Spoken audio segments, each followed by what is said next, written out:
மரியாதைக்குரிய திரையுலகின் தந்தை டிஆர் அவர்களது 100ஆண்டு விழாவில் தலைமை பொறுப்பேற்றிருக்கும் பன்னீர்செல்வம் சாருக்கும் மற்ற பேசிட்டு போன என்னுடைய மரியாதைக்குரிய நம்முடைய மரியாதைக்குரிய உலகநாயகன் கமல் அவர்களுக்கும் மற்ற என்னை இங்கு அன்போடு இந்த விழாவில் பங்கெடுத்துக்கணும்னு சொல்லி அழைச்ச விழாவுக்கும் எல்லா பொறுப்பும் எடுத்துட்டு இருக்கிற தானு சார் அவர்களுக்கும் எல்லாத்துக்குமே என்னுடைய பணிவான வணக்கம் தெரிவிக்கிறேன். அது போக இங்கே வந்து இந்த பங்கெடுத்துட்ட அனைத்து உள்ளங்களுக்கும் நல்ல உள்ளங்களுக்கும் என்னுடைய பணிவான வணக்கம் தெரிவிச்சுக்கிறேன். இங்க இருக்கிறதுலேயே வந்து டிஆர் சார் கிட்ட பழகின அனுபவம் குறைச்சலாகிறது நான் தான் நினைக்கிறேன். ஆனால் நான் குறைச்சலா பழகிருந்தா கூட என் கூட இருந்தவங்க நிறைய பேர் வந்து எல்லாருமே டிஆர் அவர் கூட இருந்தவங்க. அதனால எப்பயுமே அவரை பத்தி எதையாவது ஒன்று சொல்லிக்கிட்டே இருப்பாங்க. அவருடைய பெருமைகள், அவருடைய என்னென்னலாம் பண்ணாரு அப்படின்னு சொல்லிட்டு அந்த விதத்துல அவரை பத்தி எனக்கு நல்லா தெரிஞ்சிருந்தது. இன்னும் என்னை விட பூர்ணிமாவுக்கு நல்லா தெரிஞ்சிருந்தோம். ஜெயந்தி அவங்ககிட்ட வந்து பூர்ணிமா சொல்லி அனுப்பிச்சாங்க, என்னுடைய வாழ்த்து சொல்லுங்க, வர முடியாது வருத்தத்தை சொல்லுங்க அப்படின்னு சொல்லி அனுப்பிச்சாங்க. ஏன்னா இவங்கெல்லாம் வந்து இந்த நவராத்திரி கோவில் அது இதுல எல்லாம் கலந்துக்கிறதுனால ஃபேமிலி விஷயங்கள் எல்லாமே என்னை விட அதிகமா தெரிஞ்சிருப்பாங்க. எனக்கு டிஆர் சார் வந்து அறிமுகமானது அப்படிங்கிறது வந்து நான் அன்றைய நாட்கள் படம் எடுத்தப்போ அது நாச்சிப்பன் ஜெயராம் ஐயர் ரெண்டு பேரும், ஏஎல்எஸ் நாச்சிப்பன் ஜெயராம் ஐயர் அவங்க வந்து டிஆர் சார் மேல அளவுக்கு அதிகமான ஒரு மரியாதை பக்தி இதெல்லாம் வச்சிருந்தாங்க. அப்ப அவங்க மூலமா தான் என்னை கூப்பிட்டு போய் என்ன டிஆர் சார்கிட்ட அறிமுகப்படுத்தினாங்க. அப்படி அறிமுகப்படுத்தும் போது நாச்சிப்பன் ஜெயராம் ஐயர்னு சொன்னாங்க. இந்த மாதிரி இவரை வந்து அசிஸ்டன்ட் டைரக்டரா இருக்கும்போது எனக்கு உங்களுக்கு படம் செய்யறேன்னு சொல்லி வார்த்தை கொடுத்தாரு. அதே மாதிரி இப்போ வந்து அந்த வார்த்தையை காப்பாற்றுற மாதிரி இப்ப இந்த அந்தைய நாட்கள் படம் பண்ணிட்டு இருக்காரு அப்படின்னு சொல்லி சொன்னாப்புல. அப்போ டிஆர் சிரிச்சுக்கிட்ட ரொம்ப சந்தோஷம் அப்படின்னு சொல்லிட்டு அப்புறம் எங்கிட்ட ஒன்று தனியா சொன்னார். என்னன்னா, வார்த்தை கொடுக்கறது பெருசல்ல, ரொம்ப யோசிங்க வார்த்தை கொடுக்கறதுக்கு முன்னால. அப்படி யோசிச்சாலும் கடைசியில வந்து வார்த்தை கொடுக்க முன்னால முடிஞ்ச வரைக்கும் எப்படியாவது வார்த்தையை காப்பாத்துறேன் அப்படின்னு அந்த முடிஞ்ச வரைக்குங்கிற மாதிரி ஒரு வார்த்தையை போட்டுக்கோங்க, அதுதான் சேஃப்டி அப்படின்னு சொன்னாரு. ஏன்னா இப்படி சொல்றாருன்னு எனக்கு தெரியல. ஆனா வார்த்தை கொடுக்கறத பத்தி அவ்வளவு தூரம் அவர் சொன்னதுங்கிறது வந்து அப்புறம் லைஃப்ல வரும்போது நடைமுறையா வரும்போது அதே சில விஷயங்கள் வந்து நமக்கு தெரிய வருது என்ன அப்படிங்கிறது. அந்த நாச்சிப்பன் ஜெயராம் ஐயாவுக்கு வந்து அந்த நாட்கள் படம் வந்து நான் அசிஸ்டன்ட் டைரக்டரா இருக்கும் போதே நான் டைரக்டரா வரும்போது கண்டிப்பா உங்களுக்கு பண்ணி கொடுக்குறேன். ஏன்னா எங்க டைரக்டர் படம் பண்ணணும்னு வந்தாங்க. எங்க டைரக்டர் சூழ்நிலை எனக்கு தெரியும், இப்போதைக்கு முடியாதுங்க, நான் டைரக்டரா வந்தா கண்டிப்பா நீங்க இவ்வளவு வேலை வர்றதுனால உங்களுக்கு படம் பண்ணி கொடுக்குறேன், ஆனா வருவேன் வந்து பண்றேன் அப்படின்னு. அதுக்கப்புறம் நான் வந்ததுக்கு அப்புறம் வந்து சார் நீங்க இப்ப ஒன்று சொன்னீங்களே அப்படின்னாரு, கண்டிப்பா பண்றேன் அப்படின்னு சொன்னேன். ஸோ ஆர்டர்ல வந்து இருக்கும்போது கண்டிப்பா அடுத்து உங்களுக்கு தான் அப்படின்னு சொல்லி வார்த்தை கொடுத்து அவங்க எல்லாமே ரெடி ஆயிட்டாங்க. எல்லாம் ரெடி ஆயிட்டதுக்கு அப்புறம் சொன்ன வார்த்தையை காப்பாற்றணுமே அப்படின்னு சொல்லிட்டு கரெக்டா பூஜை போடலான்னு சொல்லும்போது நடுவில் திடீர்னு ஒரு ப்ரொடியூசர் வந்தார்.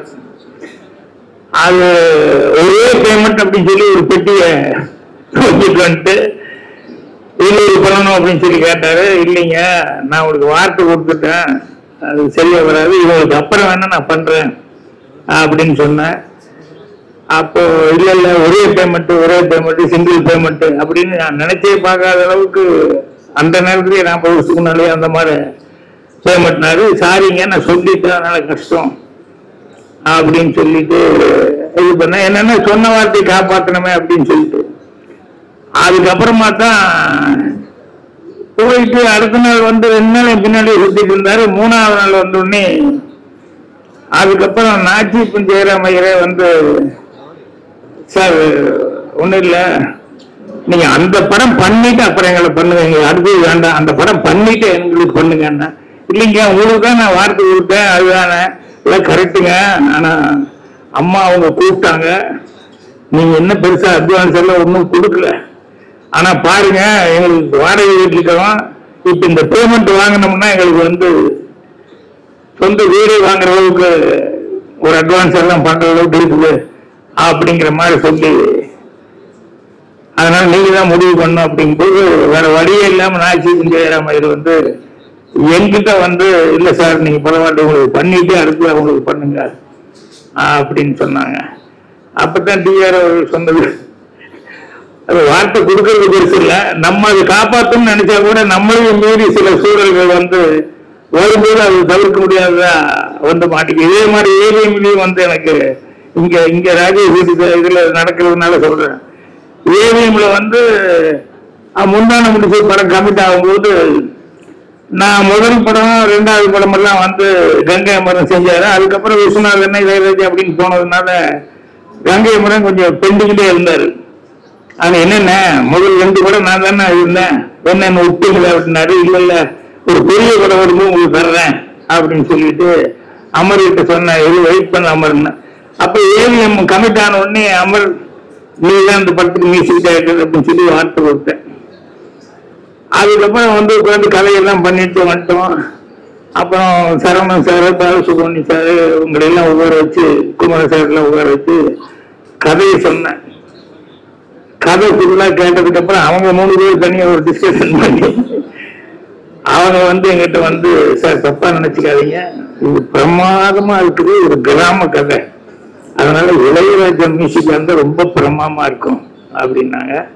நான் மன்னிச்சுவங்க, நான் வார்த்தை விட்டுட்டு அமர்கிட்ட, அதனால சரியா வராது. இல்லை சார் படத்துக்கு ரொம்ப ஹெல்ப்பா இருக்கும் இளையராஜா அப்படின்னு சொன்னோம்னா, இது கன்ஃபார்ம்டா சாங்ஸ் எல்லாம் ஹிட்டாகும், படத்துக்கு மிகப்பெரிய இதா இருக்கும்னா இது இருக்கலாங்க, அமர வச்சே நான் முயற்சி பண்றேன், நல்ல பாட்டாவே பண்ணலாம் அப்படிங்கிற மாதிரி சொல்லி சொன்னா, இல்லை சார் நல்லா யோசிங்கன்னா, நான் யோசிக்கிறது ஒண்ணுமே இல்லை, நான் வார்த்தை யோசிச்சுதான் சாடி அப்படின்ட்டேன். அதுக்கப்புறமா அமர் வந்தாரு, அண்ணன் உங்களை பார்க்கணும் அப்படின்னாரு. இன்னும் பார்க்கணும் என்ன இருக்கு, ஒன்றும் இல்லை, நீதான் அமர் மியூசிக் பண்ற, இல்லைண்ண அது சம்பந்தமா தான் பேச, என்னென்ன இந்த படம் அண்ணன் பண்ணிட்டுனேன், எனக்கு அப்புறமா பார்த்துக்கலாம், இந்த படம் அண்ணன் பண்ணிட்டு இருந்தாரு முந்தான முடிச்சு. இல்ல மாதிரி என்ன ஆச்சு, என்ன இல்லைண்ண சரவணன் அவங்க எல்லாம் வந்து என்ன கூப்பிட்டு உனக்கு 2 படம் கொடுக்குறேன், இந்த ஒரு படம் ராஜாக்காக விட்டு கொடு, ஏன்னா எங்க கதை வந்து அவ்வளவு குறிச்சு போச்சு கிராம கதை அப்படின்னு சொல்லி கேட்டாங்க. எனக்கு 2 படம் அப்படிங்கிறத விட அவங்க இவ்வளவு தூரம் வந்து கேட்டுட்டு அவங்க 3 பேர் வந்து என்ன கூப்பிட்டு சொல்றாங்க அப்படின்னு சொல்லும்போது எனக்கு மனசுக்கு ரொம்ப இதா இருந்தது. அதனால அவங்க படம் கொடுக்கறதுக்காக அவங்க இவ்வளவு தூரம் இதா கேட்டாங்க அப்படின்னு சொன்னோன்னே, அதனாலதான் நீங்க அண்ணனே பண்ணிட்டு இந்த படத்துக்கு அப்படின்னு சொல்லி சொன்னாங்க. ஸோ கொடுத்த வார்த்தை வந்து இப்படி போயிடுச்சு. இதுக்கப்புறம் தான் பெரிய காமெடி என்னன்னா, இளையராஜா ஒத்துக்க மாட்டேன்ட்டார் மியூசிக் பண்றது. என்னன்னா, இல்ல நீங்க என்ன முதல்ல புக் பண்ணல, நீங்க அமர் தானே புக் பண்ணீங்க, அதனால அமர்கிட்டே போங்க அப்படின்ட்டாரு. அப்புறம் ஏதோ பேசி ஈஸியா அவரை சமாதானப்படுத்தி அதுக்கப்புறமா வந்து மியூசிக் பண்ணார். அந்த மாதிரி வார்த்தை இருக்கிற விஷயங்கள்ல வந்து அவர் டிஆர் அவர்கள் சொல்லும்போது அப்புறமே நான் ஆமா கரெக்ட் தான், முடிஞ்ச வரைக்கும் முயற்சி பண்ணி வார்த்தையை காப்பாற்றுறேன்னு சொல்லணும் ஒழிய கண்டிப்பா காப்பாற்றுறேன்னு சொன்னோம்னா இப்படி ஏதாவது ஒரு இடைஞ்சல் போது ஏதாவது ஒரு இதை வந்து மாற்றிக்க வேண்டி இருக்கும் அப்படிங்கிற மாதிரி அந்த வாழ்க்கை அனுபவம் அப்படிங்கிறது வந்து குறைஞ்ச நாள் அவர்கிட்ட அடிக்கடி பேச முடியல, கொஞ்ச நாள் அப்பப்பதான் மீட் பண்ணி பேசிக்குவோம். ஆனா பேசும்போதெல்லாம் அவரை பார்க்கும்போதெல்லாம் எனக்கு ஒரு விஷயம் இன்னும் இப்ப நினைச்சாலும் எனக்கு என்ன ஒரே ஒரு இது ஞாபகம் வரும்.